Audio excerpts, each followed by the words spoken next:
state your name. Ryland Grace. I spoke up from a coma. I'm several light years from my apartment. And I'm not an astronaut.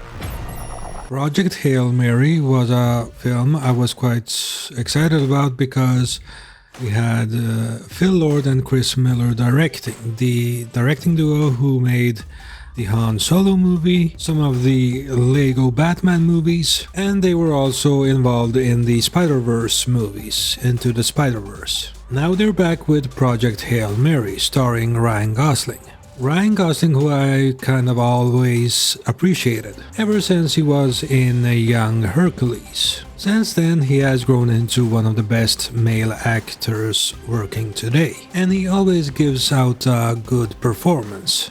Here he plays an astronaut who wakes up at a space station, not really knowing why he's there or even who he is at the start. But we get to know that slowly through flashbacks as he tries to figure things out. Project Hail Mary, the book, I really didn't know about before this movie. Had never heard about it. So going into this movie, the story was totally new for me. And I have to say that this movie is really one of the most entertaining movies this year so far. A really great movie experience. It's so well directed and well written, and it visually looks beautiful. Phil Lord and Chris Miller handled the tone very well. Going from some comedic moments, especially with the character that Ryan Gosling plays, but also to very serious moments in the movie. The story itself is serious. The sun is dying and it will destroy the earth if we don't do something about it. And it's Ryan Gosling's character's mission to do something about it. But how he got assigned the mission and how he got to the space station is something that we figure out during the movie through flashbacks that are quite entertaining too. Usually when something happens, when we see something happen before and then it plays out how it happened, not usually, but many times it feels redundant. Here it's done so well through the flashbacks that it's entertaining. The flashbacks add something to the story and the movie in a very good way. You are quite captivated by the flashbacks. And you get to learn a lot about the main character through them. You get to learn a lot about him both through the current timeline and the flashbacks. And it's really engaging to follow. Like I said earlier, the movie looks visually stunning. Its cinematographer is Greg Fraser, who shot the Batman and both Dune movies, and is one of the best cinematographers working today. And he really brings a high level to this movie's visual look. He brings an overall humanistic, warm sci-fi palette to this movie, with warm oranges, ambers and spectrum flares to create a more alive and emotional space environment. The warmth mirrors the main character's internal arc. The story isn't about cosmic emptiness, but connection, discovery and survival. So it's not a typical looking space movie, really. It looks energetic and inviting. Usually, movies that take place in space are quite cold and feel disconnected, because the environment is hostile and most movies are trying to mirror that. Here, the cinematography and production design is trying to mirror the arc of the main character instead. And it's really colorful. Yes, most space movies are colorful, but here they really push the envelope when it comes to color and how they present some of the planets. The cinematography and production design works in tandem to give you one of the best looking movies this year. Yes, we are just in April, but I think that this movie will still be one of the best looking movies by the end of the year.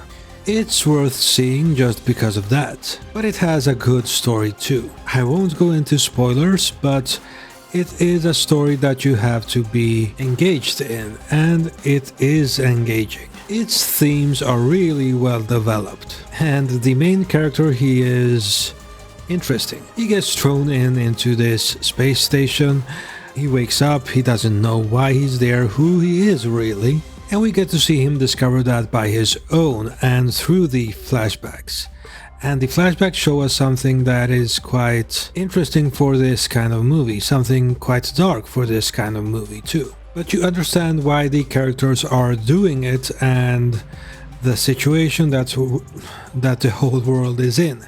But that scene alone kind of feels ruthless, while at the same time you understand why it's happening. The main character, he gets hired by NASA and they bring him in because they think he's one of the best minds in the world. And they want him to figure out a solution to the sun dying and how to stop that from happening. This movie is basically for everyone. It's for kids, it's for the family, it's for sci-fi lovers, it's for everyone. It's a broadly appealing movie. I say it's for kids because we do get introduced to a character in the movie that is called Rocky. And he's this alien creature that Ryan Gosling's character finds about halfway through the movie or something like that. And their relationship is very fun to watch and how they work together and so on. Rocky is really a cute and endearing character. They do something that's quite hard with a character that's kind of built like a rock. He does have emotions, and they make this character emote in a quite good way despite him being a rock. But when they start working on this together, it's really entertaining to see. It's really fun to see. And this being a space movie, in this movie the sequences and scenes on Earth are more entertaining than the space scenes. Not that the space scenes are bad, they are definitely really good, but the Earth scenes are even better. It's on Earth that we get most information about the main character, and he gets the most character development. And it's on Earth that we meet some other human characters besides the main character. And the woman leading this project, the character is really interesting too. The back and forth between her and Ryan Gosling's character is great. And I do think that the overall cast is good in this movie. They all do a great job with their characters, even though some of the characters are not developed to the fullest. The main character is greatly written, but the supporting characters could have had some more work done with them. It's not that they are badly written, it's just that they are interesting enough to the point that you want to know a little bit more about them. And I also have to compliment the CGI in this movie.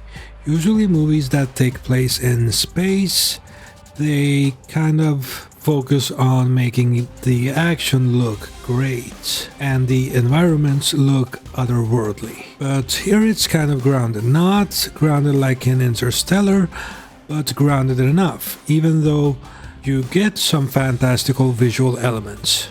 It's not too far removed so that you don't buy it. The score in this movie is also very good, very effective, composed by the very experienced composer Daniel Pemberton. This score really works for the scenes they decide to use the score in, to hammer home the emotion of them and the story beats of them. And I do think that this is almost a perfect movie. Besides from the thing that I mentioned before with the not so developed side characters, I do feel that this movie has too many endings. None of them are bad. They are all good, but they are just too many here. It's still a fantastic movie though, and I'm giving Project Hail Mary a 8 out of 10. If you liked this video, please like, share and subscribe, and help me to get to 150 subscribers. Also, don't forget to smash the bell icon so that you don't miss any of my future videos. This has been Phantom Frame. Thank you so much for watching.